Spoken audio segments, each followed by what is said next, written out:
What are we talking about, bro? We're talking about unstucking. Unstucking. Yeah. Not yourself, but unsticking, unstucking. We were talking about getting unstuck. Well, a lot of people might be feeling stuck. I have talked to a lot of people, and oftentimes in my life have felt very stuck. Very stuck.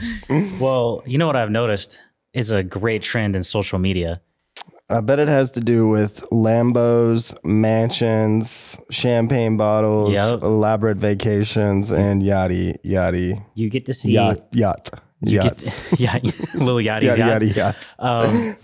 You get to see hundreds or thousands of people's success. It looks like overnight success. Yeah. And then you're sitting there wondering why you're such a worthless sack and how come everything you do fails. Isn't a great consequence of social media. Yeah, it's true.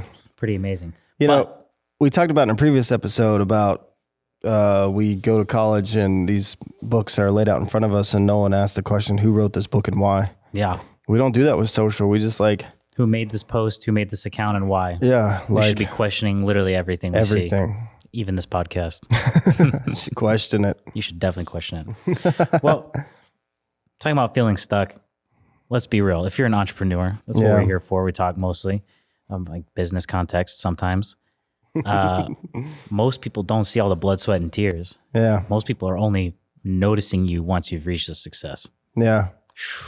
I know. But at some point, they probably felt stuck. Yeah. On their 10-year grind. I think it was Dave Ramsey.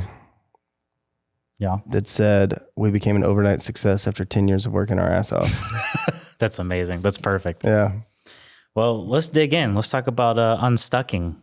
I would love to dig in and unstuck. Unstuck the never mind.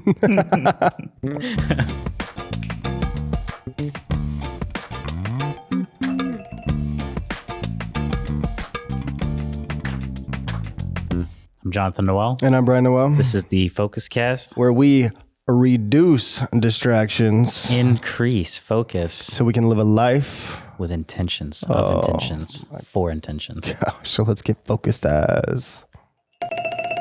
Boy. Hell man, yeah, that intro just makes me feel unstuck.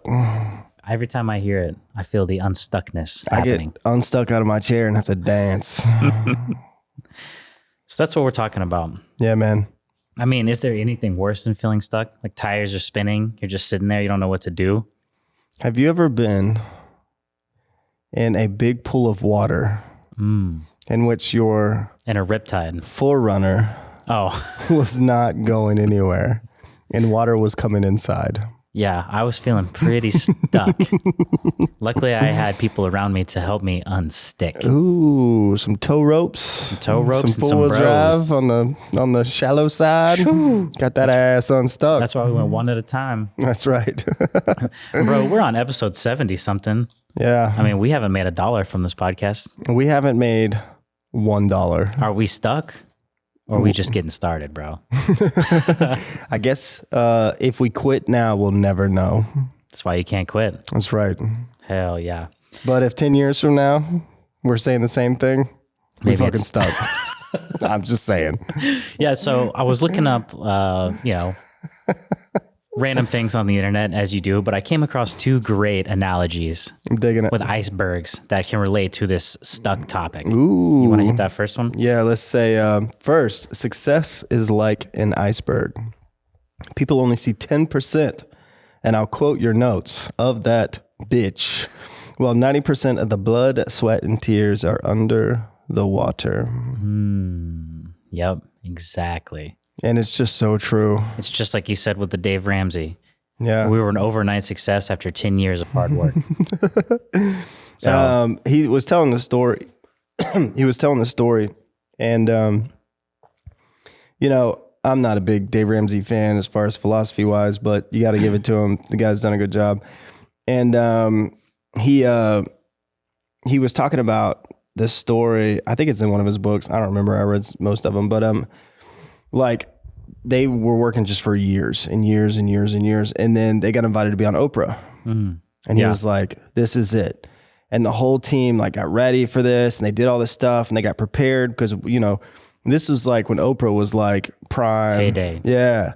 So like, it's like Shark Tank like 5 years ago, you know? Yeah. So they knew they were going to sell a ton of materials if they got on Oprah. So they were ramping up. They were printing more books. They were calling their distributors. They were doing all this work. And then like right before, like the day before they were supposed to go on, it got canceled. And he was talking about how he just felt so defeated. I bet. And number one, you invest, it takes cash to make inventory. Yep. So from a cash outflow standpoint, you know, they invested all this cash in this inventory, expected the spike, and the spike didn't happen. And they worked through that. Honestly, I don't even remember in the story if they ended up on the Oprah show or not, but obviously, you know, they broke through that threshold, and, you know, he's pretty popular and they sell a lot of stuff now, but he felt like no one knew. Yeah. It's like, oh, you just get on a mic and ramble and all of a sudden you're going to become a multimillionaire. Yeah. If you do it right for 10 years, you might. Yeah. Yeah. I think, you know, for anyone starting off in business, not that, you know, it's different for everyone. Yeah. Some of there's those outliers. People are just wired that way. Yeah. You know, like Warren Buffett, what he had kids working for him, you know, getting change out of the freaking pinball machines and shit when they're like in middle school. Okay, there's going to be those freaks, but most of us, when you're just starting out, you're probably going to have a period of time where it feels like you're not doing anything right. Yeah. You're just spinning wheels. Just spinning, stuck. Just stuck. Stuck on sales, stuck on marketing, stuck on cash, stuck on what you're even doing. I mean, even if the documentary with Kanye, Genius, he was literally like going to everyone he could. He just started walking in studios. Like you could feel the tension in the room where they're like, who the fuck is this guy and why is he here? And he's just trying to tell people about his music, trying to tell the story. Yeah. You know, he just never stopped. Yeah. So I think that's kind of what you have to do. Yeah. Feeling stuck. But here's the second one. I found this when I was actually looking for the entrepreneur iceberg analogy, but then I found the Freud one. Ooh, nice. Ooh. The unconscious mind is the primary source of human behavior. Like an iceberg, the most important part of the mind is the part you cannot see. Our feelings, motives, decisions are actually powerfully influenced by our past experiences and stored in our unconscious. So you just took this on a whole nother level. So the reason I put that is you may be feeling stuck in life because of your unconscious patterns are keeping you in a never-ending loop of repeated mistakes. Whoa. Pretty wild. So, okay. I got to sit on that for a second. That's big time. Yeah. Let's have a moment of silence. So you may be feeling stuck because unconscious patterns keep you in a never-ending loop of repeating mistakes. So we've been talking about trauma. We've been talking about responses to stress and trauma. We've been talking about all this mental stuff. Yeah. It's the same thing. And like, you've heard the term of self-sabotaging. Yeah. Like that's what I think of when I read this. Like people are self-sabotaging themselves. Like you self-sabotaged in high school, then maybe you did it in college, and then you got a job and somehow you did it, and you did it, you know, with your first boyfriend or girlfriend, second one, third one. Yeah. And at some point you got to look back and be like, okay, so what is the problem? Yeah. Because, you know, you can only be unlucky so many times until you got to look at yourself and think, maybe I'm causing the problem. Yeah. And like, honestly, like there's 8 billion people in the world. Yeah. So like 1,000 customers is a pretty, I mean, you can run a nice business with 1,000 customers. If you're selling something for $500, yeah, that's $500,000 in sales. Yeah. I mean, so like, again, back to your point of like, you know, oftentimes, you know, a lot of times people come to me with an idea. Yeah. You know, I guess because anytime I've had an idea, I typically try it. Yeah. You're definitely not afraid to try random stuff. I've got a long road of failures, of failed ideas. Yeah. Just dead on the side of the road. And I'm okay with that. This is part of your iceberg. Yes. Your iceberg is just a bunch of failed ideas. And did you sit there and think, I'm an idiot? Why did I have that idea? This was stupid. Yes. No.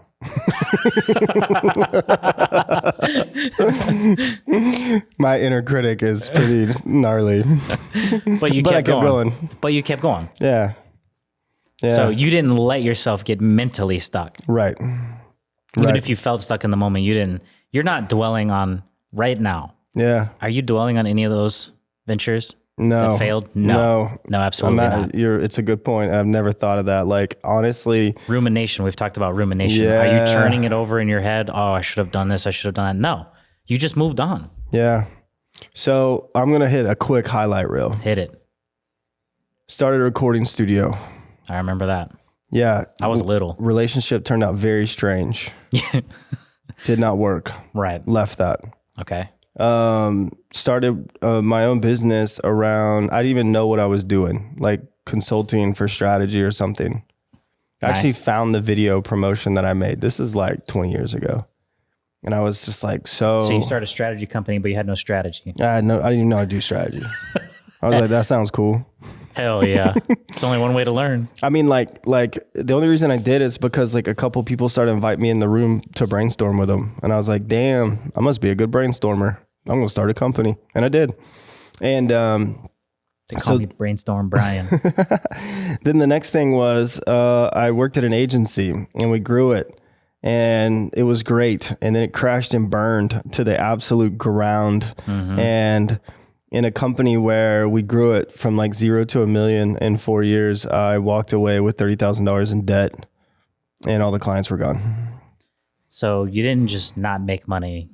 I lost money and I barely paid myself. You ended it with debt. And I ended with debt.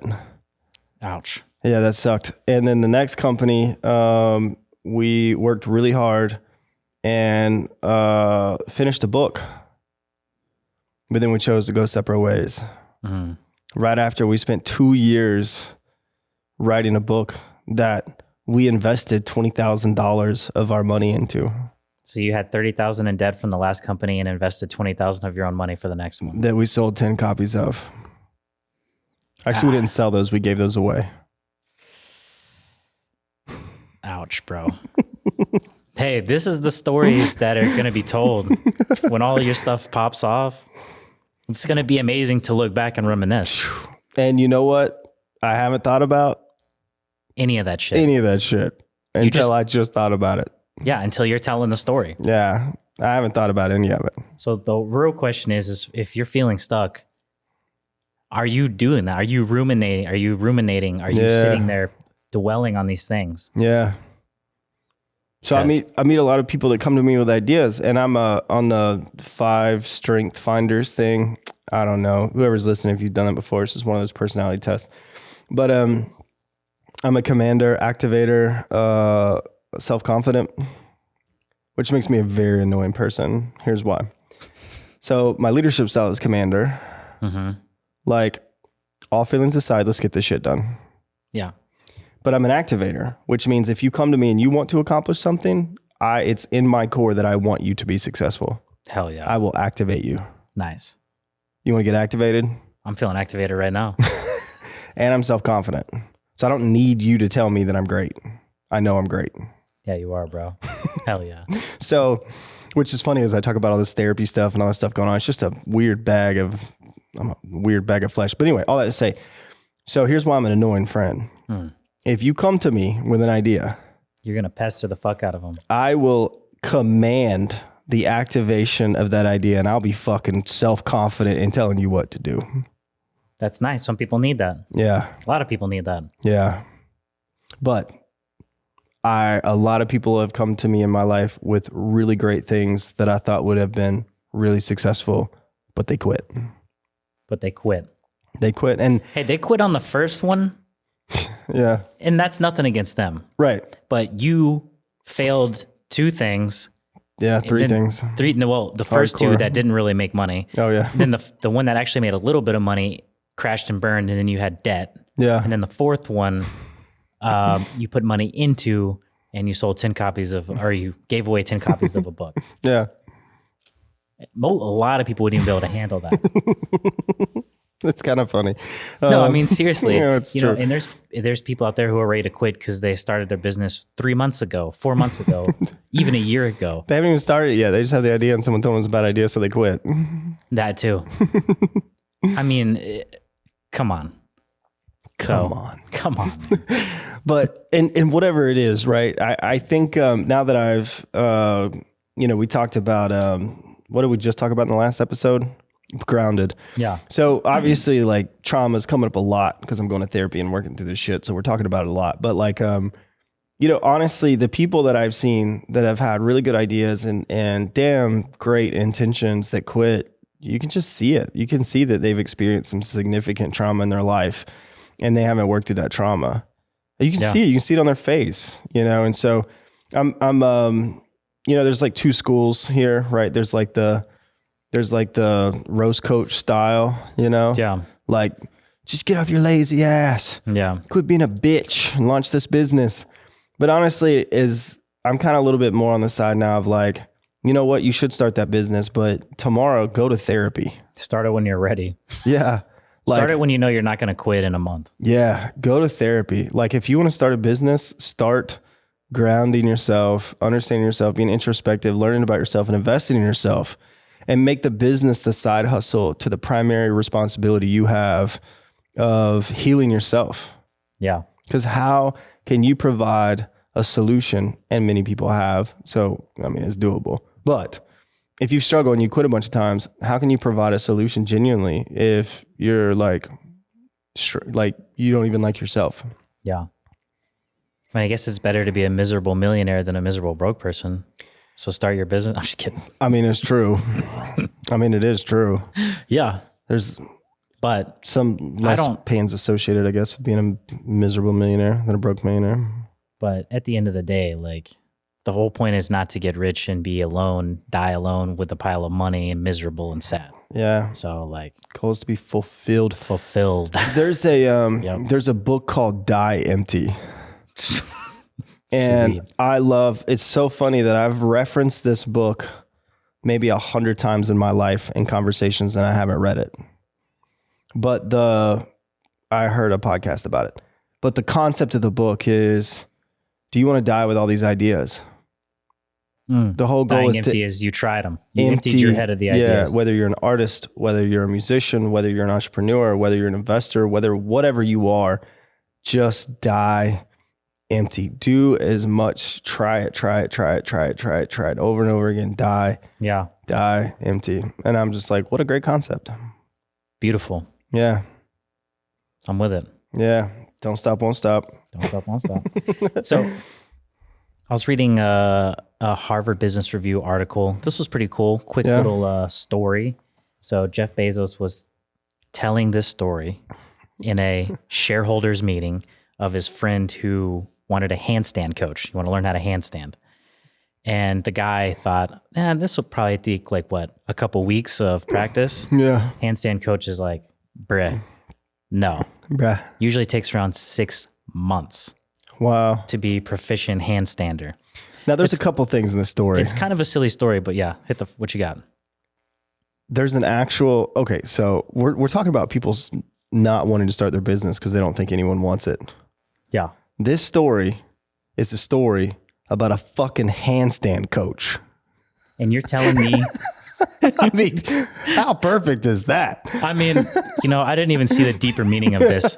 The deeper meaning is there's somebody out there who's a handstand coach. Yeah. And they're making money because they're helping Jeff Bezos' friends handstand. I mean, first of all, rich people got money to spend. I mean, that's principle number one. Principle number two, if you got money to spend, there's a handstand coach. Is there a cartwheel coach? Gotta be. I want to be a great cartwheeler. I'm gonna cartwheel my way to the top, son. So there's breathing coaches. Oh, for sure. Everything. There's a coach for everything. Yeah. But that's amazing. So you're worried about your business. That might actually be a good idea. And here's someone who's a handstand coach making money. Yeah. Now, if that makes you bitter and makes you hate everyone in the world, and again, go back to Working on yourself. Therapy. It's like, I can't even do my idea because there's stupid ass people out there, handstand coaches. But the main thing I got from this story is obviously expectations. Expectations are the killer of basically all your dreams that you've ever had. I can do that in 2 weeks. 6 months to do a proper handstand.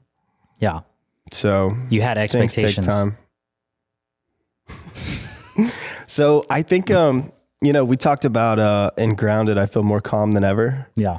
Like I've always been one in the past. It's like, as an entrepreneur, like it's got to work. It's got to work. It's got to work. It's got to work. It's got to work now. It's got to work now. It's got to work now. All that kind of stuff. Like, because again, the monkey brain is just like, did you do that right? Did you do this? You should have done that. What about this? Don't fall behind on that. Whatever. And it kept me going, the monkey brain.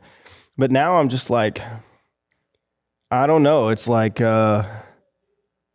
I don't know what the point of trying to rush it. Like there's obviously like strategy, speed to market. Yeah, of course. There's all those things to factor in. If you're too late, sometimes you'll miss it, things like that, whatever, investment strategies, go to market strategies, whatever, blah, blah, blah.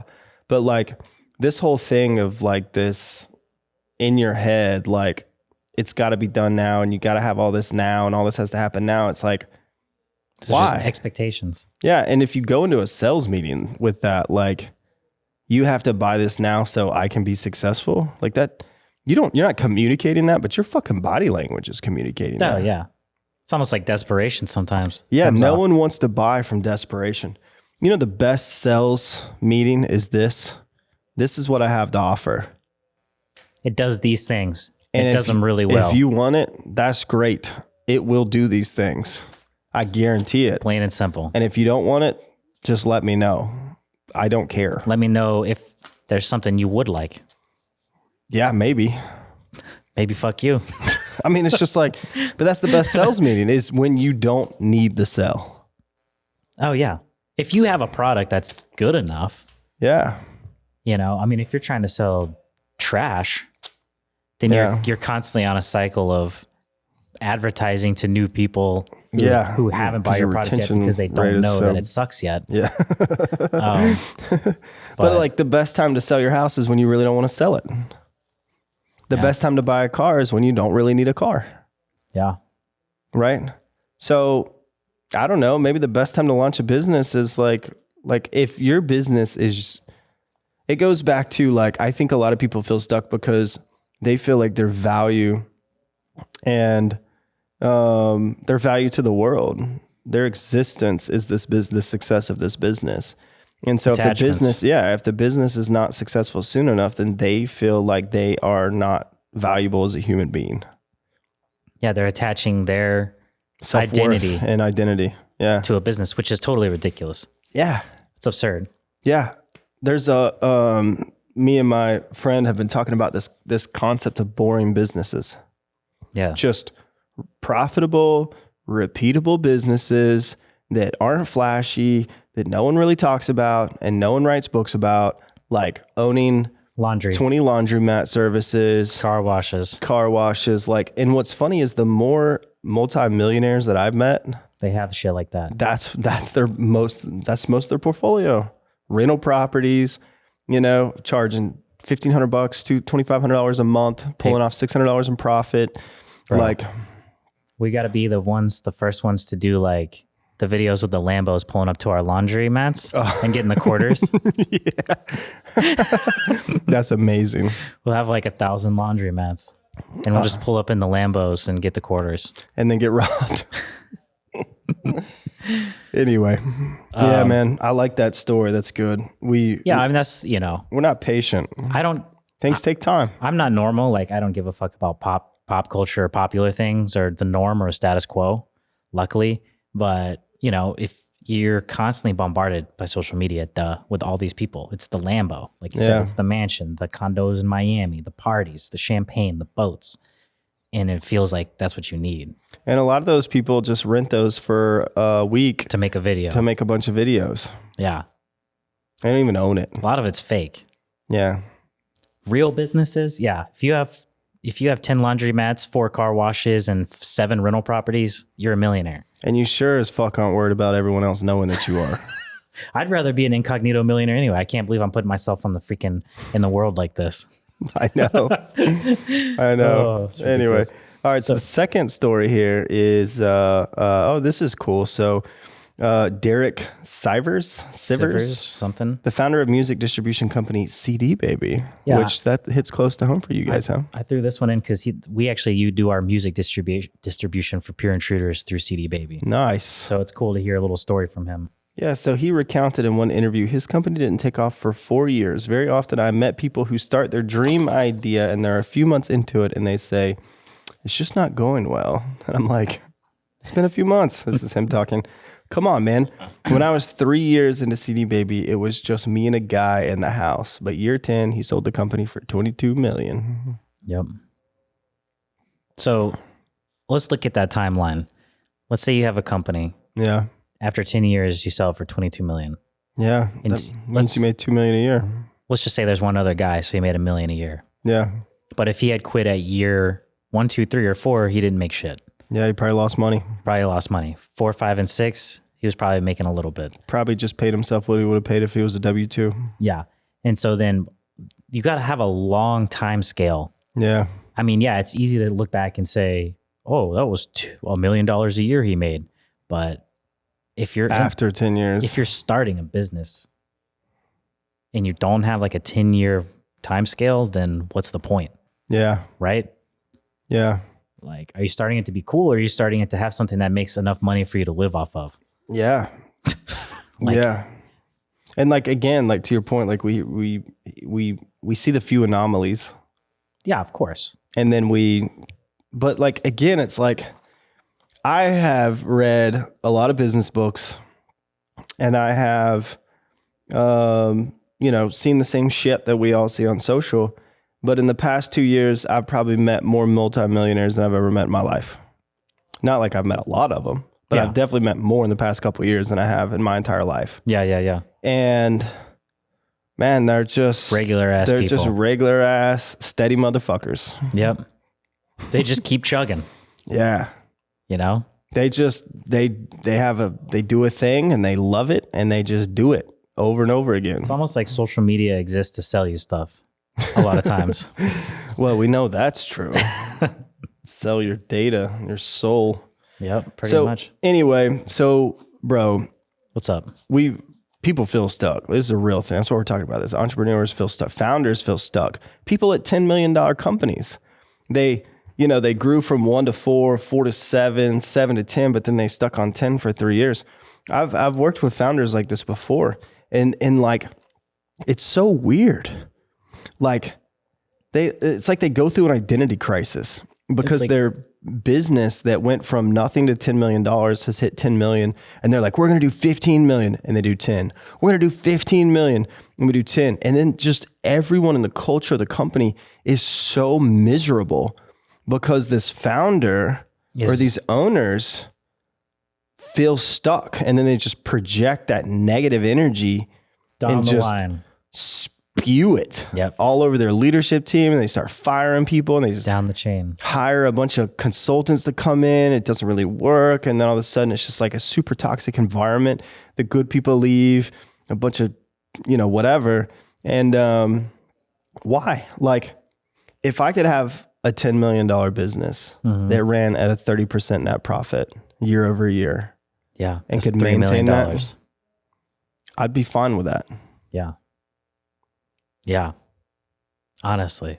And if you don't have I think a lot of times founders should just sell their fucking companies. Don't hold on to it. Just sell it. Just sell it. Yeah. Because if you're sitting there making everyone miserable because you're not netting more, 20% more every year. Yeah. 10% or whatever. Yeah. And at the end of the day, you're the leader. So it's probably not growing because of you. So get out of the way. Sell it. Or sell it to your employees. Or let someone else be the CEO. Just be don't be one of those backseat driver owners. I mean, you can if you stay out of the way. Oh yeah, backseat driver. That means you're just go away. Yeah, just go away. Anyway, so what's some solutions, bro? How do we get unstuck? Man, Because it's a mental thing. I mean, honestly, I think all this is like, it's not like, well, these 3 steps to marketing will get your company on site. This is mental. This is all mental. Yeah, awareness is the first step, I guess. Knowing you're stuck. Yeah. But if you're feeling stuck, that can be a good sign. I guess it depends. So it's funny that you just talked about business owners at 10 million feeling stuck. And it's like, is that a good thing or a bad thing? So this kind of goes both ways, I feel like. Yeah. I think if you're feeling stuck, like in life, man, I just need to change shit up. That's probably a good thing. Yes. You have awareness. Yeah. Like, okay, this situation sucks. This town sucks. It's time for me to level up. Yeah. No, it's a good point, because have you read about like these high performing people that end up like being naked in the street? You mean because they cracked from all the pressure? Yeah. They probably should have been more self-aware and changed things up. Like, 2 years prior to that, right? I guess, it's funny. We're trying to talk about solutions for being stuck, but it's totally different for every person. And it's almost like such a situational thing. Like, it depends on what kind of stuck. But because to your point, if you're, like you said, I'm loving this with you've got a business and it's making money. Yeah. And you feel like, oh, why won't it grow? I want to make more. That's expectations. Yeah. You might be feeling stuck because you might be stuck in your expectations. But if you're younger and you went to some podunk town and you're like, okay, I'm not doing this. I'm not living this life. Yeah. Like all the people around me, and you feel stuck, maybe that's a good sign because you're ready. You're motivated. You're motivated to get the fuck out. No, and it's try true. something. Like if you're in a W-2 and you're working 60 hours a week and they're not giving you raises, or they're giving you 3% raise and inflation's 9%, and you're just like, man, I'm stuck. I'm going to make a move. So like that feeling stuck for a period of time may be the catalyst that gets you to the next point. Exactly. In fact, that's exactly what I was reading. Harvard Business School, they wrote a psychological impasse, like a difficult situation, is developmentally necessary for human beings. Although these impasses are usually expressed as failure, like in our own minds, it is a requirement for individuals to change their way of thinking about themselves and their role in the world. So it's like the age-old story. The tough thing happens and you grow. Wow. It's just that simple. In a situation where you think very differently about getting unstuck. What's that? Quicksand. You're like... Just walking along. You're like, this is how I walk. I need to get unstuck now. Yeah. I need to be over there. This is not about being impatient. That's And what's crazy about quicksand, even though I've never even seen quicksand in my life, but the more you move, that's what they tell you. The more you flail around, the worse faster it gets. Sounds like life. Sounds like life. The more you flail, the more you fail. Ooh. So when you're feeling stuck and you're flailing around and you're like a chicken with a head cut off. Yeah, you're just getting more stuck. You're sticking yourself deeper. I want to know how many employees have worked for a boss or a founder that was experiencing that, and they could just see it. They could just see that guy or gal just flailing and getting more and more stuck. I bet it looks like what you're saying. You start firing people, hiring consultants. Oh, yeah. You're doing anything. Yeah. All this whatever you can making people work hard, work on the weekends. You're like you start micromanaging, Yeah. Yuck.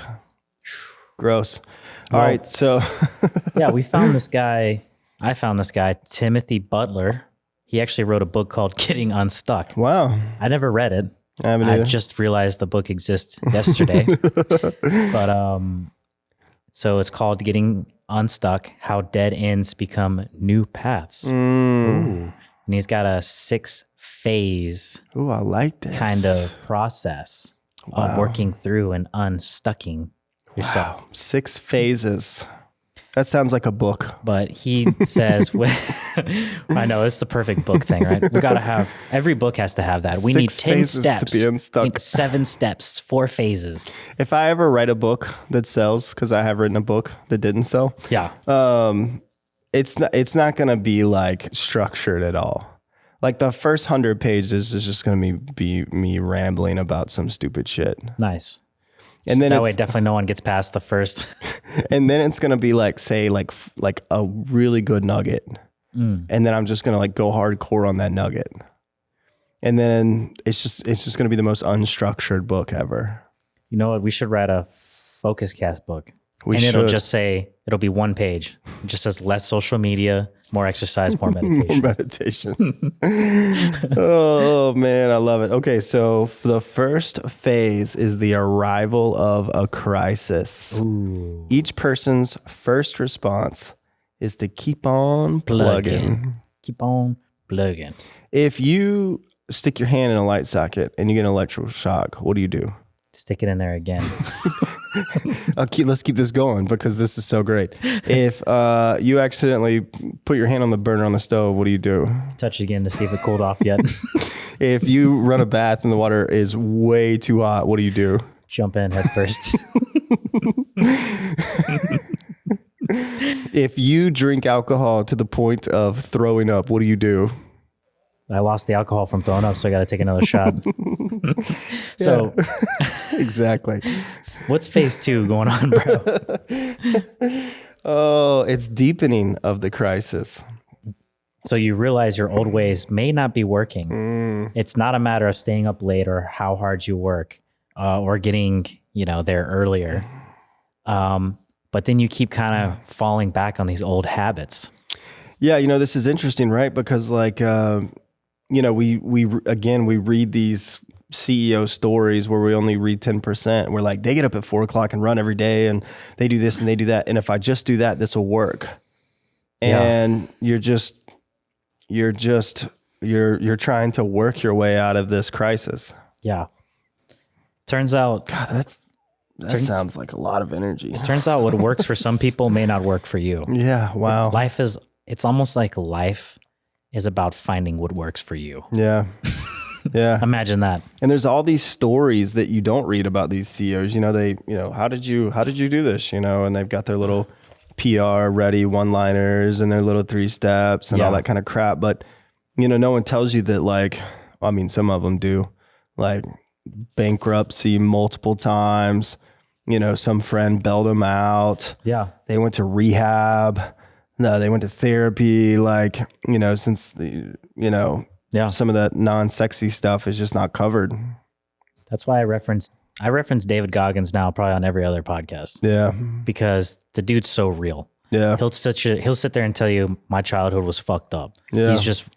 He's an open book. Yeah. He's like, this was fucked up. I was fat. I was this, I was that. And he's like, he just went to work mentally, dug deep. He's like, how far can I go inside myself through the pain? So you could say he's literally running from childhood obesity. He ran his way out of it. And he's still running. He's still running. Never stopped. Oh my gosh. What's the third phase, bro? Third phase. So when you finally realize that the old model isn't working, we begin to face the situation with new eyes, new ears, and ask, what is happening?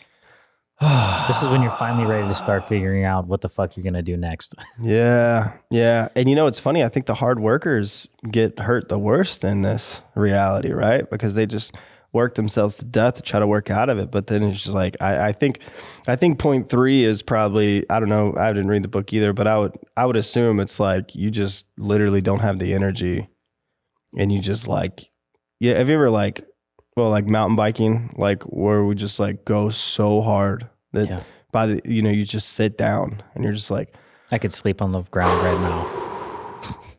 And then what do you notice? You notice the breeze. Yeah. You notice the trees. You notice the squirrels playing in the distance. So maybe they finally worked themselves to death and they could actually sit down and take a look at themselves. Yeah. And take a look at the environment instead of just trying to race through it.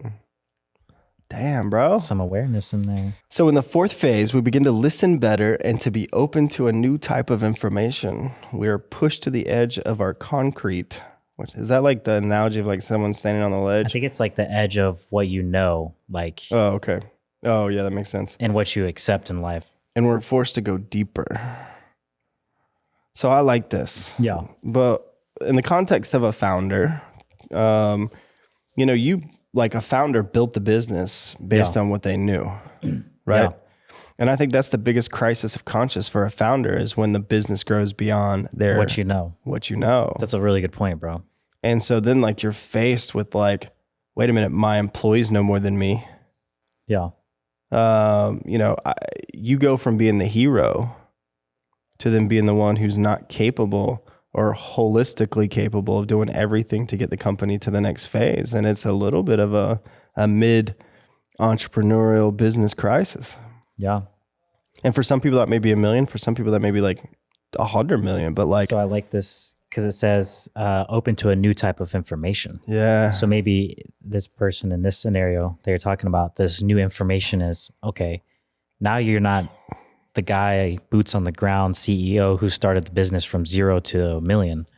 You have to be open to the information of how to become managing the company. Yes. How do you delegate?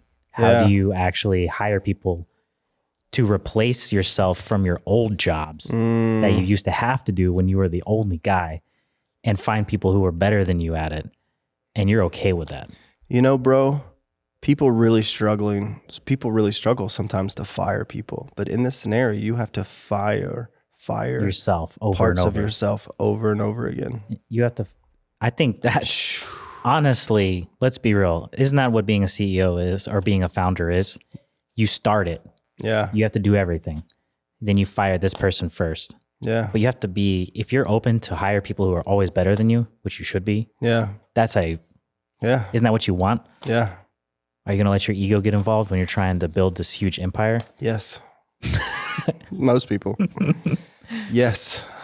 That's amazing. But in the context of like, for the personal experience here on me going to therapy and shit like that around. This is open to new information. It's new information. So if maybe 10 years ago, not that you would be this person, but what if someone who needs therapy, they're like, maybe you have disassociation, maybe you have this and that, and they're just looking at you like, I don't have that shit. You know? They're not open to that information not yet. open to it yet. But phase 4 is when you've been stuck. You realize the shit you're doing is wrong. So then you finally sit back and say, I will take new information in. If it's about things I don't understand. How do I have this mentality daily? Oh, shit. Right? Do we have to wait until we're like Dead? Right? Like so overly fatigued from spinning out of control? Like, I don't know. I think I'd rather operate on all of the Taking information? right information, even if it's not mine. What's the next phase? Where are we at? The 5th phase. We're on the 5th phase of our 6-phase process. Ooh, from John Butler, Getting Unstuck. All right. All right. The 5th phase of this impasse process is a deepening of insight into the patterns of the self. Ooh. This phase is not discrete. It happens over time. As we grow older, we have the possibility of gaining insight into our own patterns. Each impasse is an opportunity to look deeper and understand better what works for us. Like you said before, like life is just understanding who you are. Yeah. Even in the context of an entrepreneur or a founder. Yeah, you see a lot of these guys, the motivational guys, like we're talking about, they're up at 4 a.m. or these CEOs are up at 4 a.m. Yeah. And I start fucking hustling right out the gate. And honestly, like maybe that works for them. Maybe it's for marketing. Maybe it's bullshit. Who knows? Yeah. But honestly, life's about finding what works for you. Yeah. I mean, what's efficient for other people might not be efficient for you. Yeah. It's just that fucking simple. It's I'm not gonna say any names here, but I was telling you, like, I was listening to this podcast, and all they talk about is how they work harder than everyone else. And Nice. I get it. Like a lot of podcasts, like I think I read that only 50% of podcasts make it past 10 episodes. Yeah. So I get it. Like there's a lot of people that stop and start, but like, again, like hearing that is like, are you just insecure? Yeah. I mean, Like, there's a difference. Like if you're on episode 500. Great. Yeah. People know what podcast it is now. No, just kidding. No. Yeah. And there's a difference too, just in the attitude, right? Yeah. Like, if you're working hard, that's one thing. But if all you talk about is how you work harder than everyone else, I mean, Really? do you work harder than the immigrant who came with $5 and had to feed their fucking 12 kids Do you work harder than the fucking kids that work in mines right now to make cobalt? Yeah. Or to get the cobalt for the phones that we have? Yeah. Do you work harder than them? Probably not. Probably not. And if I told you you had to work that hard for $1, what would you say? You'd laugh in their face. Yeah. I'd rather just starve in the jungle. Yeah. You know? So like, yeah. This whole thing is, it's funny. It's relative, but I love how this impasse process deepening insight into the patterns of the self. Understanding your patterns, understanding your work habits, understanding when you're in a flow state, understanding how you can contribute in ways that you should pull in resources to contribute. Understanding these things is critical. Yeah. And I think like, we talked about in our stress responses, freeze and fawn. Yep. But I think some of this, those that struggled with fight, right? Yeah. So like if you had some traumatic experience as a kid and you fought your way out of it, that's awesome. Thank goodness. But sometimes it's later in life when you realize that you're fighting everyone. Even when you don't have to. Even when you don't have to. You just created a you against the world mentality. Right. When it was the one person who caused this trauma. Yeah.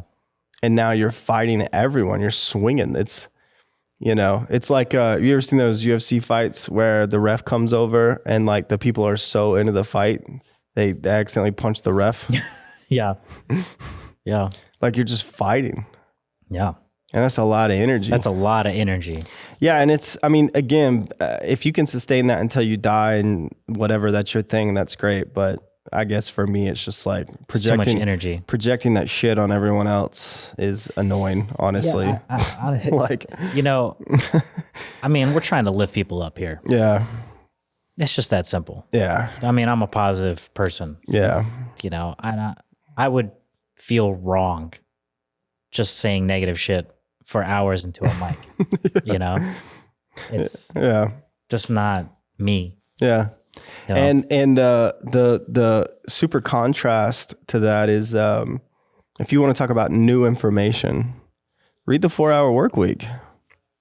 Yeah. Where what's his name? Timothy. I know Tim. Yeah. Who cares how hard you work? There's people who work hard there's people who everyone's working hard. They're trying to survive. Yeah. That doesn't mean it's efficient. Right. Yeah. Let's get excited about efficiency. Yeah. If you can do something in 4 hours that takes me 8 hours, dear Lord, please tell me how you do it. Because I don't want to spend 8 hours doing it. Exactly. Hey, I just want to ride my bike. You know what we should be saying on our podcast? We are more efficient than any other podcast. This is the most efficient podcast ever made. You've never seen a podcast that's efficient. You know what's going to be real efficient is when there's just AI podcast. They just talk about the subject for you. It's two people. It is two people, and it's just all AI. They'll probably be able to do that. They'll analyze both of our voices and we'll give it a subject, and then it'll just... did you hear the Steve Jobs and Joe Rogan podcast?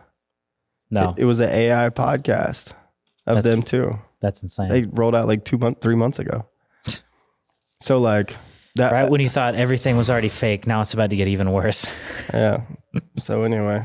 All right, so what's the sixth phase on this? The sixth and final phase requires taking action. The impasse developmental experience does not become realized until we actually do something to seal the deal, if you will. Sweet. If you get to the end of the road and you're just like, I'm at the end of the road, and don't do anything about it. Yeah. So it's almost like... This is almost like, what this whole sixth phase, what, you go first. I feel like as an author, by the sixth phase, he was tired of writing and he had a book deadline. Yeah. And the last phase is like, and do something about it. That's basically every paper I wrote in school. Like by the last paragraph, you just gave up. You're just making shit up just to get it done. Yeah, we don't even know if this is a good book. For all we know, it's a horrible book. Yeah. But it's called Getting Unstuck. And I liked some of those. Yeah, no, I thought it was great. I thought some of the concepts were good. To me, I like the mental side of it, right? So like you're doing all these things. And then, my interpretation of that was just like, you try to fight your way out of it till you're just so exhausted that you just sit and you go, wait a minute, take a breath, and you're like, maybe I should look out and take some new information in and do some introspective work and figure it out and go from there. Yeah. So this whole thing just seems like meditation. yeah. You know? Yeah. You realize something's fucked. Yeah. You finally look inside yourself, and then you finally open to new ideas and you work through it. All right, I got us a book. What's it called? Unfuck it. Unfuck yourself? Unfuck yourself. 6 phases. The 6 phases to getting unfucked. I think it's solid. Unfuck yourself. I think that's a book, actually. Unfuck yourself in 10 easy steps. Yeah, and 37 easy steps. 145 no-brainer steps. Oh, man, but it's so true. So many people feel stuck.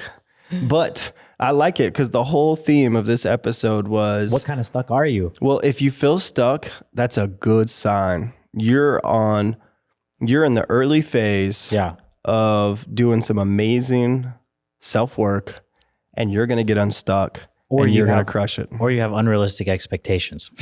Or that. So look at at the end of the day, what do they both lead to? Looking inside yourself. Yeah. Introspective work. You know what? It's if you feel stuck and you actually want to do something about it, and you do, you're just one step closer to being grounded. There we go. Way to bring it back to another episode. And feeling calm and patient. There we go. Patient. Hey, it took the CD baby guy, Steve or whatever. Yeah, Steve. 10 years to sell his company. Steve. 10 years. 10 years. It feels like a long time when you're starting. But it's not a long time. But damn, if you start at 30, you got $10 million at 40, it's not bad. It's not bad. You just do it again. If you start at 20, $10 million at 30. If you start at 50. Yeah. And for 10 years, you're doing what you want to do. Like you're doing something you're excited about. I got another angle for the entrepreneurs who feel stuck. I'm ready. You'll never save your way to wealth because the government prints so much money anyway. Yeah. So like, honestly, there's no point in not trying. Yeah. Because really? unless you have unless you're like upper management for a Fortune 500. You're stacking away 100Ks, 100, what do they say? Yeah. Stacks. What do the cool people say? Stacks or racks or something? Yeah, racks. Unless you're two white guys talking about stacks and racks. unless you're setting aside 100 racks every year and putting it in the market. If you're upper management and you have a $500,000 salary and a $150,000 bonus, and you're living off 100, 200 grand, you can save money. Yeah. But for us normal people, you can't outsave the amount of inflation and the way the government prints money. Yeah, and the cost of living. Every dollar you make should actually be invested back into yourself in some way, shape, or form. Yeah. Mentally, physically, spiritually, whatever it is to level up. Yeah. And honestly, the money is irrelevant. It's as far as saving goes. Yeah. No, I love that. I was listening to this podcast on the way to Savannah, and the guy was talking about how his first like 20 grand he made or something like that. He spent all of it on coaching and mentors and getting access to people. Yeah, and I bet that 20 turned into whatever, 6 figures pretty quick. Pretty quick. Yeah. Because not only when you're paying for experts, and you do what they say and they like you. Yeah. You get access to their network. For sure. Yeah, so this is a lesson I'm learning in my 30s. Yeah. Because I've been super conservative, like saving money, working hard, investing it, yada, yada. But then it's like I finally realized, especially with, COVID and, the way the government printed money and how inflation's hitting us and how basically my life savings becoming worthless. Finally, I realized none of that shit really matters. All that money I should have just spent on myself. Yeah. That's different for everyone. Maybe it's coaching like this guy. Yeah. Maybe it's coaching, but anything that helps you level up mentally and physically and just as a person and makes you more valuable. Just spend all the money on that. Yeah. I'm digging that. Because what are you going to do? you're going to save money your whole life. And And then, then at 65, you're 65, you barely have enough to live. you have enough to pay for all your prescriptions. Fuck that. I'll take a prescription to skydiving without a parachute if I end up like that. You ready, bro? What you got? You know the one stock ticker you should invest in? What's that? YOU. YOU? What's that? Oh. I'm actually going through my head like, wait, what business is that? Oh my gosh, that was amazing. So Got stupid. him. So stupid. I thought it was going to be like a freaking tech stock. So dumb. Nice, bro. That was awesome. Hell yeah. Oh, that's the investment strategy, bro. I love it. Okay, so this is an app idea. Okay. Just thought of. What's that? And it's it looks like a stock thing and all that kind of stuff. And it pulls savings into the YOU stock. Mm-hmm. And then it connects you with coaches, life coaches, spiritual coaches, mental coaches, physical coaches, entrepreneurs, founders, angel investors. And it's literally like you're taking a percentage of your savings and then it puts you into a network of people that you can invest in yourself. And then when you complete things, your stock ticker goes up. Yes. On the graph. Yes. Yes.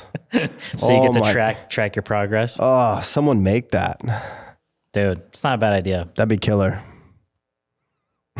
Hell yeah. I can't believe it. Shit flew over my head like that. That's my favorite. Sweet, bro. Well, what do we think? Are you feeling unstuck?